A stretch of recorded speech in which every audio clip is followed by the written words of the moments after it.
Chapter 1. Jack Palms walks into a diner just south of Japantown, the one where he's supposed to meet Ralph. As he passes by the wait to be seated sign, he wonders if these things didn't come standard issue with please at the start not long ago, back when the world was more friendly. But Jack knows what Ralph and the rest of the people who come to a place like this would tell him. Fuck that. The diner's built out of an old cable car, with a bar along one side and booths on the other. Ralph sits alone at the last table eating, hunched over his plate, long brown hair hanging curly around his face, his blue and white Hawaiian clashing with the ugly checked wallpaper. He hasn't gotten any younger or prettier over the years. His pockmarked cheeks move like a rabbit's, his eyebrows a thick mustache over his eyes. He wears wide sunglasses, the kind blind people wear, pushed up onto the top of his head. Ralph smiles when he sees Jack. "Jackie boy," he says, showing Jack the other side of his booth with a big hand, not getting up. "You look good, like you added a little weight." He winks. "In a good way." "Thanks." Jack pats his ribcage. He calculates it's been 3 years since he last saw Ralph. 3 years, and then the phone call this morning, asking him to come in on a deal. "You see that game against the Mets?" Ralph starts, saying no one should be allowed to pitch around Bonds, the great steroids home run hitting machine of San Francisco. That the Giants lost because the Mets did just that. Ralph shakes his head. "I guarantee you, they pitch to Bonds, he puts that shit in the bay." "Just coffee," Jack tells the waitress, who's come out from behind the bar.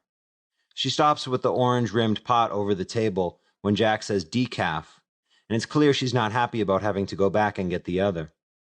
"And toast," Ralph adds. "He'll have a wheat toast, darling."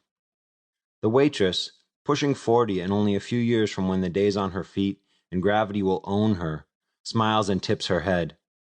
"Thank you." He winks.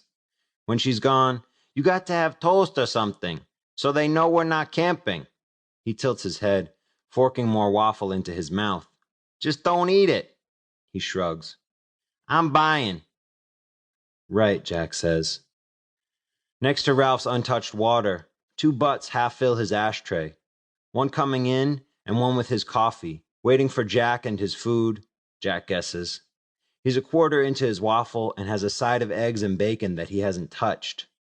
Ralph did a good job syruping the waffle, buttered it first, went liberal, and stayed away from the fruit flavors. No blueberry or apple bullshit for him. "Listen, Jack." Ralph barely looks up, cuts the next quarter waffle into strips. "I'm real sorry about how that shit went down with Norma. How you handling yourself?" He looks up, pauses from eating. Jack runs his finger over the rim of his coffee mug. "Getting by, Ralph. Thanks for your concern." "Because I really feel for you about Norma telling people you hit her." He shakes his head. "That wasn't good." Ralph looks at Jack, like he's trying to get it all figured out right then and there. "You didn't, right?" "No, Ralph."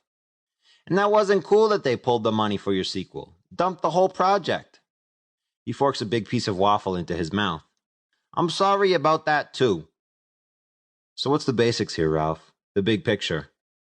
Ralph nods. "It's a buy," he says, mouth full, using his fork to point. "Easy and simple. A buy and a sell. One big trade, no small shit or breaking up of product. We each stand to make a couple thou for a few days' work.